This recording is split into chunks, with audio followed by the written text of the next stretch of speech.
Ya, hal yang menarik terjadi tadi malam, termasuk sampai detik ini. Kita tidak melihat ada penurunan ataupun tekanan yang berlebih pada emas, walaupun kita lihat bahwa data non-farm payroll tadi malam sangat mengujikan, sangat kuat. Jadi, apa yang harus kita lakukan kali ini? Yang jelas, sampai detik ini harga emas masih tetap bertahan mirip dengan apa yang terjadi 1, 2, atau bahkan 3 hari terakhir. Berarti kita akan coba lihat dari sisi lain bagaimana kemungkinan terbesarnya, apakah mungkin nantinya dia berbalik turun atau dia akan justru mendorong kenaikan lebih tinggi? Ini dia ulasannya. Oke, seperti biasa ini adalah grafik DXY atau indeks dolar. Kalau kita lihat dari candlestick-nya jelas di sini sempat terjadi kenaikan ya. Sempat terjadi kenaikan, spike, kemudian dia turun, lalu kemudian dia tutup di tengah. Kalau dalam bahasa technical, ini kita sebut sebagai high wave candle. Biasanya kalau misalkan high wave candle itu muncul di zona support, termasuk juga kalau kita kaitkan dengan after downtrend atau after penurunan, biasanya ini mengindikasikan akan terjadinya kenaikan. Tapi sebaliknya, bisa saja ini justru terjadi lanjutan dari penurunan yang sempat terjeda kemarin. Berarti saya asumsikan saja dua-duanya berpeluang. Tinggal tunggu sampai trigger berikutnya, entah itu geopolitik, entah itu data ekonomi. Nah, kita asumsikan berarti kalau misalkan dia naik, ya otomatis dia akan kembali membayangi ke level 97,50-an. Tapi kalau dia turun, berarti kita akan lihat tekanan lebih rendah di bawah 96,40-an. Nah, kira-kira bagaimana dengan dampak dari US Treasury Yield-nya? Ternyata dampak dari data ekonomi justru membuat US Treasury Yield-nya mengalami kenaikan, dan ini yang kemarin kita takutkan ya, bahwasanya penurunan tersebut akan terhambat karena memang secara agregat, secara area, itu sudah mengalami tekanan berlebih setelah double top, kemudian dia tertekan dan tertahan di zona support yang sama tentunya ya. Dan posisi ini tentunya akan membuat dia refleksinya adalah naik. Tapi kita lihat ya, hari ini begitu pembukaan ternyata dia langsung meluncur turun. Walaupun tidak terlalu besar banget, tapi ini akan menjadikan indikasi sampai nanti malam. Kira-kira apakah kita akan lihat dia turun kembali ke titik yang terendah kemarin, atau dia akan nyangkut di situ, kemudian dia akan rebound dan kembali berbalik ke level 4,2%-an. Yang jelas semuanya masih 50-50, tapi kalau kita perhatikan lagi dan posisinya juga tetap dalam jalur yang pertama yaitu rising wedge, maka ini mengartikan bahwa memang kita tunggu reboundnya itu adalah sebagai konteks retest resisten, dan ingat bahwa kita punya peluang terkait dengan head and shoulder. Oleh karenanya kalau kita berharapkan ini head and shoulder, maka sangat wajar kalau kita dapatkan kenaikan ini. Nantinya kita tidak berharap dia naik lebih tinggi, melainkan hanya naik terbatas kemudian dia turun. So, baik itu rising wedge selanjutan atau tekanan dari head and shoulder itu kembali terbuka. Nah, di sisi lain kita yang cukup menarik adalah harga minyak. Anda bisa perhatikan di sini harga minyak tetap bertahan di level $64, lalu kemudian dia sempat naik sebetulnya sampai ke zona 5 atau 65 ya, 65, 66. Mendekati 66, kemudian dia turun, lalu kemudian ditutup di 64. Minimal posisinya sudah benar dan kita sudah mendapatkan harapan bahwa dia tetap berada di atas $64. Kemudian trendline masih tetap bertahan, jadi kita asumsikan bahwa trennya masih tetap naik. Kemudian kalau kita perhatikan lagi di grafik 4-nya, yang juga cukup menarik adalah setelah dia penembusan di sini, lalu kemudian dia lanjut ke kenaikan, tertahan di zona yang sama, kemudian dia pullback.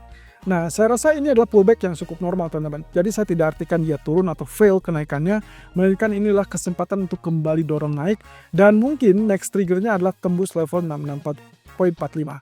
Kalau itu yang terjadi berarti uptrend seperti yang kita duga dari sebelumnya akan menyambangi level $67 atau bahkan lebih tinggi. Mungkin saja 1 atau 2 hari ke depan kita akan lihat level $70. Nah, meskipun ini bukan guarantee ataupun bukan jaminan bahwa dia akan sampai ke $70, minimal yang perlu kita pastikan lebih awal adalah dia tidak turun di bawah 63,50.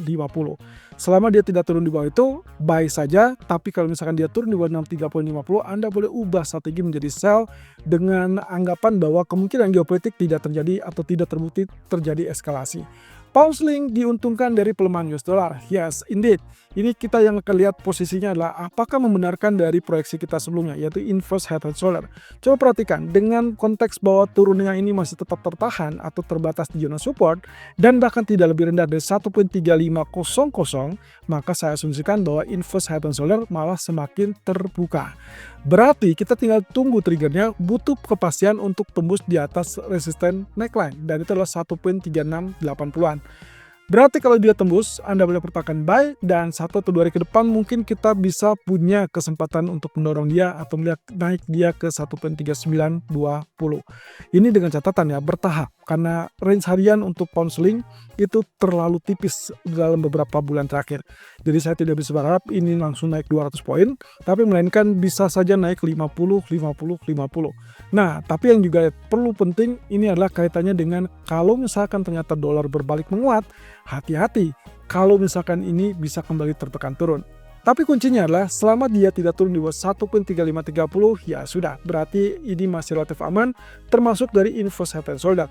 Yang tidak boleh itu adalah begitu tembus, lalu kemudian kita masih tetap buy, karena kalau lihat dari sini berarti ini adalah pertahanan terakhir. Selama ini masih bertahan, masih oke untuk naik, tapi kalau ini ditembus, maka yang harus Anda lakukan switch strategi menjadi sell, karena itu yang dikhawatirkan akan turun sampai 1.3400.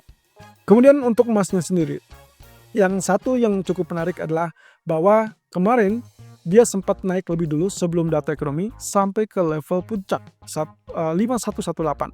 Kemudian yang terjadi adalah saat menjelang data, dan itu bisa dikategorikan cukup dekat ya, sekitar 5 atau 10 menit menjelang data, Anda bisa lihat di situ dia langsung mengalami penurunan sampai ke 5019. Apa yang terjadi setelahnya?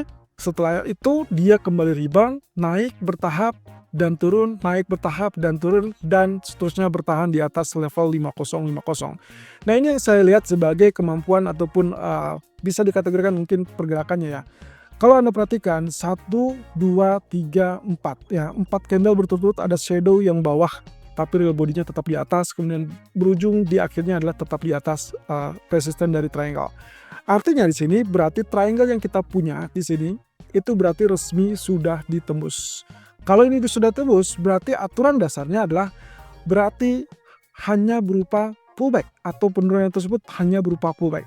Dan ini yang terjadi dalam 2 swing low terakhir, dan termasuk kali ini, dan termasuk di dalam artikel tadi siang saya sempat menyebutkan jika dalam 1 atau 2 jam ke depan sejak artikel dirilis ternyata harga itu tidak mengalami penurunan kembali di bawah 5050, maka Anda boleh pertimbangkan buy di kisaran 5050 5056, dan ini saat ini berada di 5061. Berarti asumsi berikutnya adalah berhubung pullbacknya sudah selesai, saya kategorikannya seperti ini. Ini adalah lagi-lagi bisa dianggap sebagai rectangle ataupun bahkan triangle baru. Anda bisa bayangkan di sini triangle barunya kurang lebih seperti demikian. Berarti kalau saya perhitungkan ini adalah A, B, C, D, dan inilah E, maka sudah tepat rasanya kita lakukan buy dengan asumsi bahwa dia akan tembus di atas 5072, kemudian kita lanjutkan lagi kenaikan minimal untuk mengejar 5118 atau bahkan lebih tinggi. Hati-hati, data ekonomi nanti malam hanya berkisar kepada initial jobless claim, dan rasanya exiting home sales pun tidak terlalu berpengaruh besar. Walaupun mungkin akan ada penekanan dari situ dampaknya, tapi relatif terbatas. Nah, sebaliknya teman-teman, kalau misalkan seandainya ini gagal, lalu kemudian dia turun di bawah 5019 sampai ke 5009. Ini yang harus Anda lakukan. Bahwasanya Anda strategi pendeknya bisa lakukan sell, tapi ruang pergerakannya relatif terbatas, dan kita perkirakan sangat mungkin bahwa apa yang kita lihat di garis trendline ini kemungkinan akan bertahan. Jadi kuncinya adalah big trendnya ada di sini teman-teman. Dan selama areal ini tidak ditembus, maka yang sedang kita perhatikan saat ini itu adalah pembentukan pola dari ascending triangle. Dan jika ascending triangle ini benar, maka berikutnya jangan lakukan sell, melainkan Anda harus mulai incar buy tepat di zona yang dianggapnya sebagai support kuat, atau ya katakanlah mungkin penembusan dari sisi yang pertama. Nah, berarti kalaupun Anda sell di 5015, Anda cuma punya target di 5000 atau 09, atau paling jauh adalah 4960, 4940. Lalu kemudian Anda buang posisi sell, dan selanjutnya di situ adalah kesempatan untuk buy on dip, harga yang lebih murah, kemudian dia dorong kenaikan dan akhirnya dapat kenaikan di atas 5118. So, strategi pertama adalah buy di area 5056, atau strategi kedua Anda bisa tunggu sampai ke level 5000 atau 4960 untuk memungkinkan atau potensi dari penembusan zona support tersebut. Nah, Kalau kita perhatikan dari grafik daily, jelas di sini indikatornya menunjukkan bahwa candlestick masih tetap bullish. Tapi masalahnya adalah kita punya PR, yaitu PR-nya untuk tembuskan di atas 5091. Meskipun kemarin si Dea sudah sempat 5118, yang kita perlukan adalah real body atau harga itu tetap berada di atas 5091. Jika itu yang terjadi, jika itu yang terwujud, maka kita akan dapatkan uptrend yang lebih kuat. Seperti halnya yang terlihat di grafik H4 ini. Berarti asumsinya adalah bahwa kenaikan akan berpotensi berlanjut dan ini adalah melanjutkan wave ketiga.